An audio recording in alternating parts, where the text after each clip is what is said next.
Olá, está começando agora mais um programa Ecocenado. Você vai ver nesta edição: Dia da Amazônia. O desmatamento no bioma caiu significativamente no último ano, mas a estiagem extrema castiga a região. Essa seca na Amazônia prejudica a capacidade da floresta de prover serviços ambientais para o Brasil e para o resto do planeta, como, por exemplo, a umidade e a estabilidade climática. Ministra do Meio Ambiente apresentou a senadores dados sobre a seca e as queimadas no país.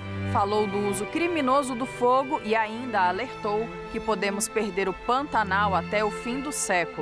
A cada ano, nós estamos vendo o Pantanal perdendo volume de água e os rios da Amazônia não conseguindo alcançar a sua cota de cheia. Ondas de calor marinhas aumentam o nível do Pacífico e ameaçam populações das zonas costeiras do oceano. E nós fomos até o Amapá conhecer o Bioparque da Amazônia de Macapá.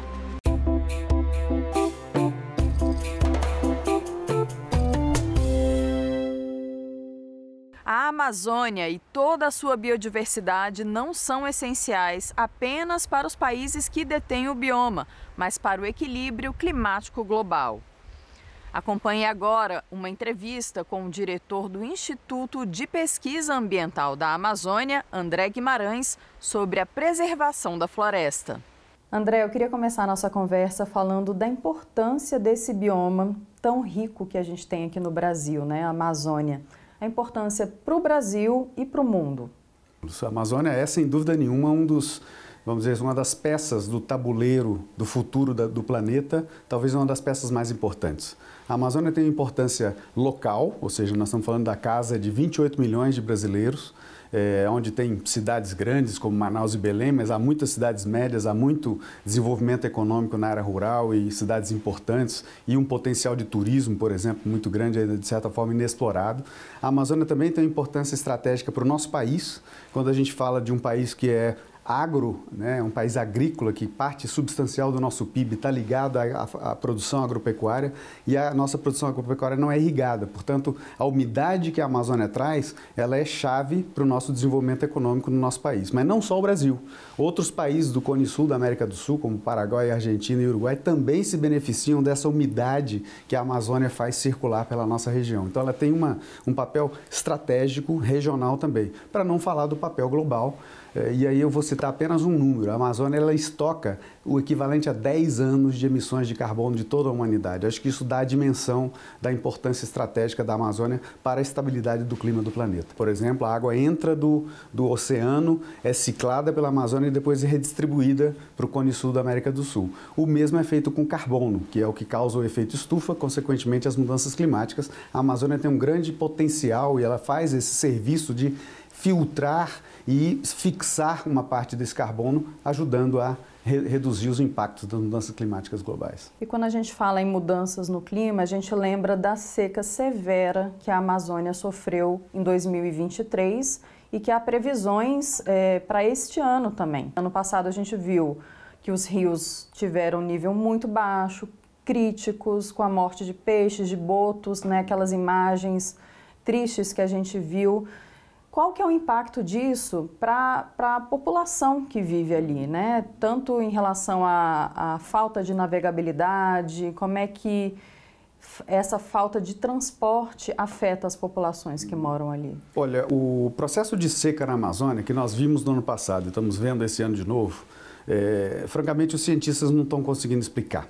Nós já vimos secas acontecerem na Amazônia, mas em períodos muito longos entre uma seca e outra. E nós estamos observando agora 2 anos em sequência com uma seca severa que está causando não só a baixa dos rios, mas está causando impacto, por exemplo, nas grandes árvores. Nós estamos perdendo grandes árvores na Amazônia. Grandes árvores significam, frutos e alimentação para boa parte da biodiversidade da Amazônia. Então, a gente perder biodiversidade, a exemplo das grandes árvores, e ter seca, né, que causa isso, acaba prejudicando toda a população. A grande parte das pessoas em áreas rurais da Amazônia dependem de transporte, por exemplo, que é pelos rios. É quando chegam os remédios, por onde chegam os remédios, por onde chega a parte da alimentação, é como as crianças vão para a escola, é como os médicos e os professores circulam pelas diversas comunidades. Então, a perda de capacidade fluvial, capacidade de transporte fluvial na Amazônia é um dano seríssimo para a população local, mas além disso, acho que é importante ressaltar,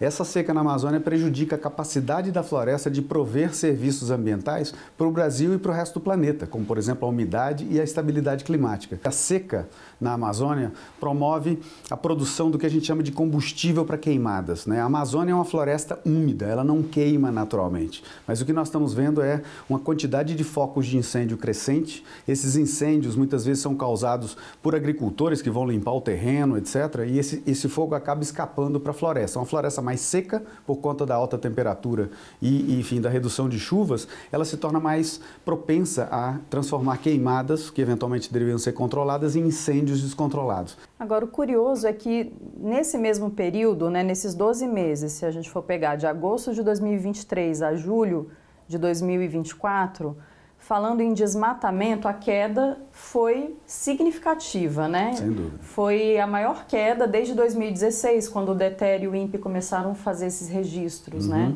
Quais são os motivos dessa ótima notícia? Olha, eu acho que houve uma decisão sábia, no meu entender, do Estado brasileiro, especialmente o governo executivo, né, o governo federal, de fazer frente ao combate, de fazer frente ao desmatamento descontrolado na Amazônia. Nós tivemos realmente um descontrole no desmatamento. Importante citar que entre 2004 e 2012, nós conseguimos reduzir em 80% o desmatamento na Amazônia. Mas desde então, esse desmatamento vem paulatinamente subindo. E nos últimos, enfim, 4 ou 5 anos, houve um descontrole desse desmatamento que, felizmente, com o novo governo tem sido combatido e que nós vimos é um resultado de ações de comando e controle, ou seja, fiscalização, punição. O desafio talvez seja agora não só reduzir o desmatamento, mas manter esse desmatamento baixo. Aí nós estamos falando de uma estratégia um pouco diferente. A manutenção do desmatamento baixo pressupõe uma nova economia para a Amazônia, ou seja, a atividade madeireira ilegal tem que ser substituída por outra legal. Os empregos e renda que é gerado, por exemplo, pelo garimpo ilegal, ele precisa de ser substituído por outras atividades sustentáveis. O Código Florestal brasileiro talvez seja uma das legislações ambientais mais robustas do mundo inteiro. O desafio está em implementar o Código Florestal. O Código Florestal, por exemplo, Karine, ele exige que fazendas na Amazônia deixem 80% da sua área como reserva legal. Esta é uma obrigação do fazendeiro, uma obrigação do agricultor, mas essa obrigação gera um benefício para toda a sociedade.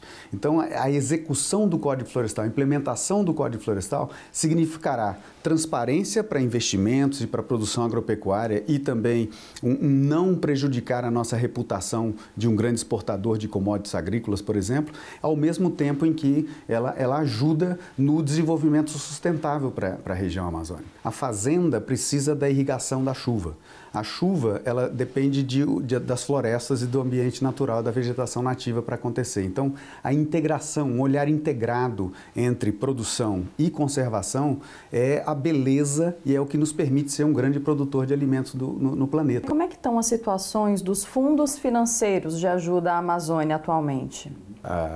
Mudança no modelo de desenvolvimento da Amazônia, de um modelo insustentável que degrada a floresta para um modelo sustentável que pressupõe a floresta em pé, vai precisar de muito investimento. Investimento de várias formas. Vai precisar de filantropia, sim, para identificar aqueles caminhos que a gente pode seguir, para testar alternativas, inclusive econômicas. Vamos precisar da cooperação internacional, vamos precisar de recursos do próprio orçamento da União, por exemplo, para fiscalização e para melhorar a infraestrutura.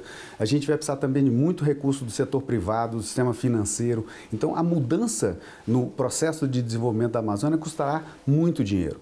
A boa notícia é que a Amazônia presta um serviço ambiental para o planeta e, ao remunerar esse serviço ambiental, como por exemplo o que se convencionou chamar de mercados de carbono, ou seja, essas transações comerciais que significam que podem, no caso da Amazônia, significar a manutenção de mais floresta em pé através de um pagamento por isso, esse ingresso de capital pode servir também para otimizar e para viabilizar essa virada para o desenvolvimento. Então, hoje nós temos, de fato, como por exemplo o Fundo Amazônia, acho que é um exemplo interessante de ser citado, é uma iniciativa originalmente do governo da Noruega, posteriormente a Alemanha e outros países estão cogitando entrar também, como os próprios Estados Unidos.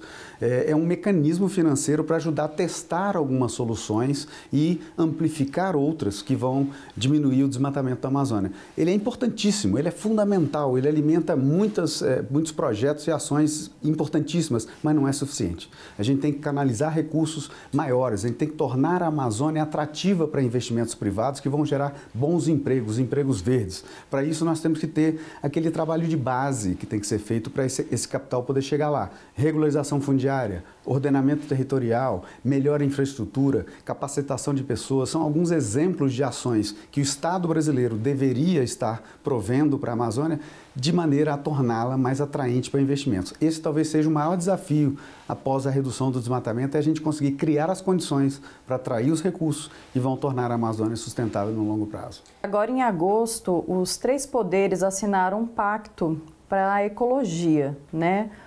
Focando na sustentabilidade, no meio ambiente. Os 3 poderes se reuniram para isso num evento, né, simbólico. Eu queria que você comentasse a respeito disso e como o Congresso, especificamente, o Poder Legislativo, pode ajudar a preservar a Amazônia.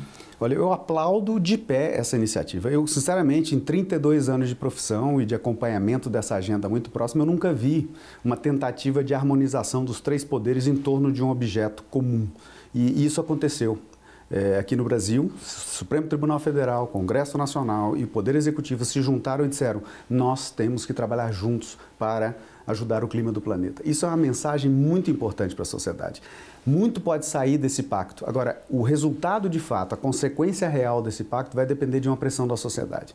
Nós temos que cobrar, agora trazendo para o Poder Legislativo, que boas leis sejam feitas, leis que incentivem uma economia verde, que incentivem a bioeconomia. Nós temos que desincentivar no Congresso legislação, por exemplo, que danifique o Código Florestal, que prejudique o cumprimento das nossas metas, inclusive globais, do ponto de vista de redução de emissões. Então, essa oportunidade que o Estado brasileiro coloca para a sociedade, ela tem que ser abraçada com todas as forças. Nós temos que cobrar o poder público, nós temos que ficar atento às leis que estão saindo, nós temos que cobrar o Executivo por resultados, nós temos que pressionar o Supremo Tribunal Federal para evitar desmandos e descontroles na agenda ambiental. E diante de todos esses problemas, esses desafios que a gente comentou aqui, como é que o IPAM atua? Como é que é o trabalho do Instituto? Nós somos uma instituição de pesquisa, né? Ano que vem faremos 30 anos, inclusive. Já deixo aqui um convite para comemorarmos juntos esses 30 anos. O IPAM nasceu numa curiosidade de jovens cientistas que nos anos 90 queriam entender a Amazônia. Se hoje nós sabemos pouco sobre a Amazônia, há 30 anos atrás sabíamos menos ainda. Então a motivação da criação do IPAM foi essa, foi a curiosidade sobre aquele bioma, que era muito pouco conhecido, muito menos do que é hoje, inclusive. E essa curiosidade, ela se baseou em 2 pilares fundamentais. O primeiro pilar é: informação de boa qualidade tem poder de mudança. Tá? E nós acreditamos que realmente a ciência que a gente produz ajuda a nortear políticas públicas, ajuda a tomada de decisão do setor privado, e isso acontece de fato. E por outro lado, um outro pilar do nosso trabalho é que a gente entende que é possível sim humanos e seus interesses coexistirem com a conservação da natureza. Talvez essa seja a principal motivação do nosso trabalho. Então nós temos inúmeras pesquisas, hoje o IPAM tem mais de 1.200 publicações em revistas do mundo inteiro que vão exatamente nessa direção, qualificar o diálogo sobre a Amazônia, qualificar a tomada de decisão sobre o que se faz com a Amazônia, e é isso que a gente produz através de ciência. E nossa equipe foi conhecer uma pequena amostra da floresta amazônica que fica no meio de um centro urbano na região norte, o Bioparque da Amazônia de Macapá. O local é um modelo de conservação que favorece a pesquisa, o turismo sustentável e a educação ambiental.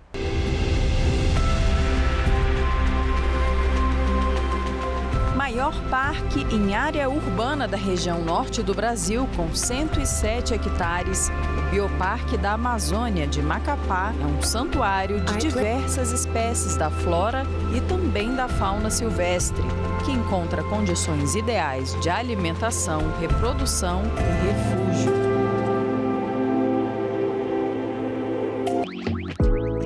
Assim que chega ao Bioparque, o visitante é convidado a se conectar com a natureza. É só olhar para o chão que encontra famílias de coatis. Nas árvores mais baixas, vê os macacos e logo à frente, de pertinho, uma onça pintada. Quem se aventura na parede de escalada e nas trilhas suspensas consegue avistar melhor o jacaré e apreciar as antas, e vai descobrindo detalhes surpreendentes sobre esses animais. Eu pensei que uma anta ela era pequenininha, assim, ela não crescia muito. Aí depois que eu fui ver que eu estava fazendo a trilha, eu olhei para baixo e vi a anta grandona. É uma experiência muito boa, é um contato com a natureza que você tem, que é fora do comum, né? Parece assim que não existe isso aqui dentro de uma cidade. Barulho, trânsito, a poluição, aqui é como se fosse uma válvula de escape para a gente respirar um ar puro, ter um contato com os animais, aproveitar a família. Nós temos várias trilhas interligando as partes do parque, mas nós temos uma trilha maior que é em torno de 3.200 metros, chamamos a Trilha do Guarda-Parque. É uma trilha que muitas pessoas vêm aqui para fazerem caminhada e claramente se exercitarem aqui. E nós temos também, em alguns dias, em comemorações, a gente faz caminhadas, mas isso aguça as pessoas. Conheceram as trilhas, elas estão conhecendo essa parte da floresta. O visitante do parque, ele é tanto de Macapá, do estado todo que vem a Macapá, são visitantes do Brasil e visitantes do exterior também. Nós temos a oportunidade de mostrar para as pessoas, né, um pouquinho da floresta, que eles conheçam, que não teriam oportunidade se não tivesse vindo aqui visitado o Bioparque. E algo mais importante, que eles começam a sentir o que é preservar, o que é conservar. Dessa forma, o Bioparque cumpre a função da educação ambiental. O diretor ressalta como é importante a visita das crianças. As crianças assimilam mais fácil, né, aquilo que a gente ensina, daquilo que a gente mostra, daquilo que a gente fala. E ao chegar em casa, elas vão falar com os pais e vão falar, mostrar, né, a importância disso, a importância do preservar e do conservar a floresta e os animais. E além de tudo, o que nós fazemos também são com as escolas, um trabalho que a gente convida, ou as escolas procuram vir aqui, né? E aí quando as escolas vêm, a gente coloca um acompanhante, um orientador, né, que chamamos de os guarda-parques, que eles vão mostrando o tipo de árvore, tipo de planta, o tipo de animal, aquela plantinha, para que serve. Isso aí realmente aguça muito a curiosidade das crianças. Isso é muito importante. Por quê? Ensinando as crianças, nós estamos ensinando os pais também. Você já ouviu falar em meliponário? É um abrigo de colmeias de abelhas sem ferrão, criadas para polinizar a flora de uma região de forma controlada, seja para preservação e recuperação ambiental ou para a produção de mel e cera. Na Amazônia existem dezenas dessas espécies e meliponicultores que tiram seu sustento dessa atividade. Este meliponário do Bioparque, com cerca de 70 mil abelhas, é um relevante espaço de pesquisa técnica e científica nessa área. E os encantos não param por aí. Este local do Bioparque é um ecótono, uma região de transição ambiental onde 3 ecossistemas se encontram: áreas alagadas, floresta de terra firme e cerrado.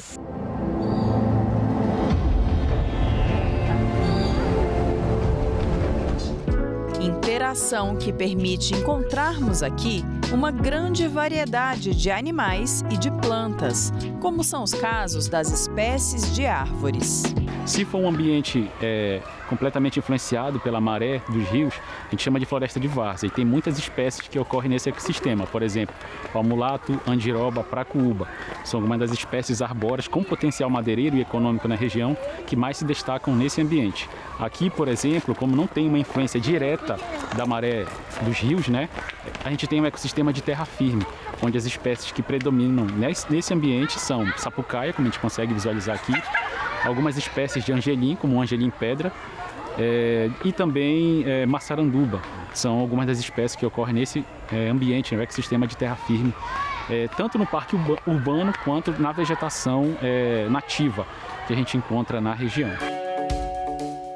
O ecoturismo oferecido por essa pequena amostra da Amazônia no meio de um conglomerado urbano acaba sendo uma ferramenta de sensibilização e conservação ambiental. Além de servir como uma forma de proteger essas florestas, acaba sendo trazendo um pouco mais de lazer para a sociedade, né?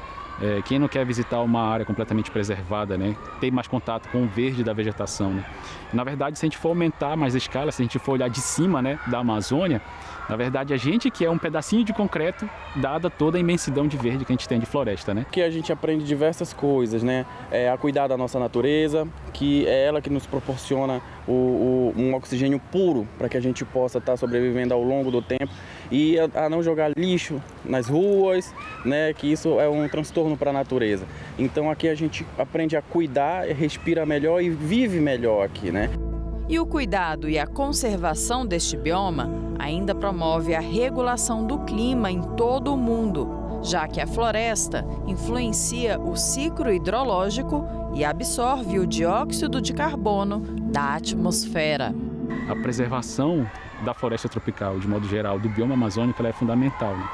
Que ela vai nortear políticas públicas de modo que consiga combater ou mitigar esses efeitos dessas alterações climáticas. A Comissão de Meio Ambiente do Senado ouviu a ministra Marina Silva sobre os incêndios florestais e a fumaça que cobre grande parte do Brasil. Marina explicou as medidas do governo federal de combate às queimadas e deu uma declaração preocupante sobre o Pantanal. Podemos ficar sem o bioma até o fim do século. Segundo a ministra, apenas 2 estados brasileiros não estão sofrendo com a falta de chuvas. Ela fez uma comparação da seca no Brasil nos últimos anos. Olha como nós estamos em 2024, se comparado a 2023. O que isso está nos dizendo é que esses processos eles estão se tornando cada vez mais intensos, cada vez mais severos e frequentes. Marina Silva fez ainda um alerta. Poderemos perder o Pantanal até o final do século. A ministra ressaltou também que a crise das queimadas no Brasil é uma combinação de fatores. Essa combinação de temperaturas altas, baixa precipitação e um processo intenso de evapotranspiração cria um ciclo vicioso em que, a cada ano, nós estamos vendo o Pantanal perdendo volume de água e os rios da Amazônia não conseguindo alcançar a sua cota de cheia. E aí sim, entra uma combinação perversa de desmatamento, mudança do clima, El Niño, Laninha e atividade criminosa de atear fogo na floresta, seja ela depois de derrubada, seja ela ainda em pé. A ministra elencou as ações do governo para combater e enfrentar as queimadas. O plano é baseado em 6 eixos: adensamento tecnológico, finanças sustentáveis, economia circular, bioeconomia, infraestrutura resiliente e transição energética. Eu diria que esses 6 eixos dão conta da transformação que o Brasil precisa fazer e ele é implementado por vários ministérios. E é possível fazer isso sem prejudicar a dinâmica produtiva. A presidente da Comissão de Meio Ambiente lembrou que a responsabilidade de combater essas queimadas não é apenas do governo federal. Somente com um esforço conjunto seremos capazes de enfrentar esses desafios de forma mais eficaz. Nesse sentido, não posso deixar de destacar uma importante contribuição do Parlamento, quando aprovou o projeto de lei que deu origem à Política Nacional de Manejo Integrado do Fogo. Essa é uma batalha que ela não é de esquerda, não é de direita, não é de oposição, não é de situação, quando se não é negacionista e se quer trabalhar. O aumento do nível do Oceano Pacífico e suas consequências é o tema do quadro Mudanças Climáticas. O aumento do nível do mar está ameaçando cidades costeiras do Pacífico, onde vivem bilhares de pessoas. O alerta foi feito com base nos dados do novo relatório da Organização Meteorológica Mundial, intitulado Estado do Clima na região sudoeste do Pacífico de 2023. O estudo mostra que as temperaturas da superfície do maior oceano do mundo aumentaram 3 vezes mais rápido acima da média global desde 1980. as ondas de calor marinha se tornaram mais intensas.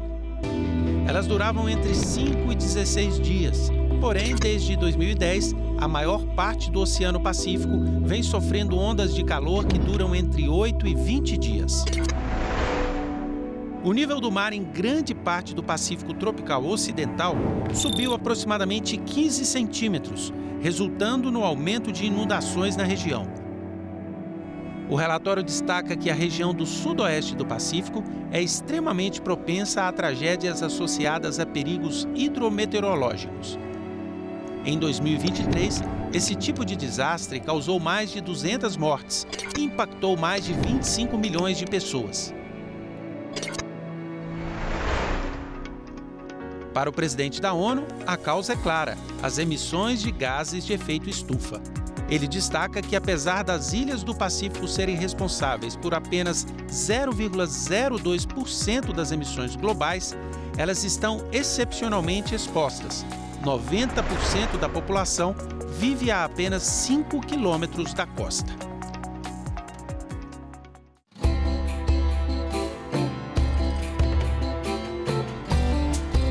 Veja agora o que mais foi destaque no Brasil e no planeta no nosso Giro Ambiental. Em metade dos países do mundo, pelo menos um tipo de ecossistema de água doce está degradado. Relatórios da ONU Água e do Programa das Nações Unidas para o Meio Ambiente destacaram que o fluxo dos rios diminuiu, a poluição aumentou e a gestão hídrica está deficiente. Dados do estudo Hidrogênio Sustentável, Perspectivas para o Desenvolvimento e Potencial para a Indústria Brasileira, da CNI, mostraram que projetos de hidrogênio a partir de fontes renováveis no Brasil já somam mais de 188 bilhões de reais. O porto de Pecém, no Ceará, se destaca como destino que deve receber mais recursos.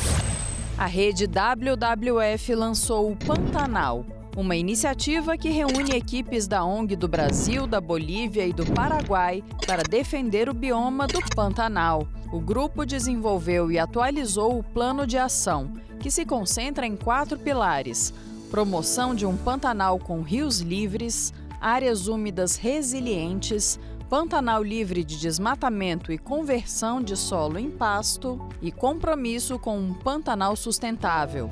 O programa deve atingir os objetivos até 2030.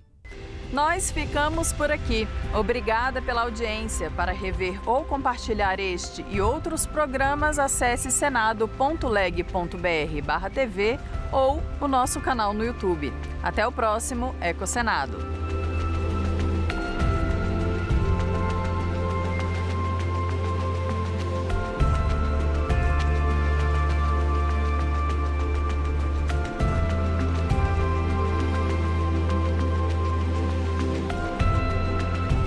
Musically.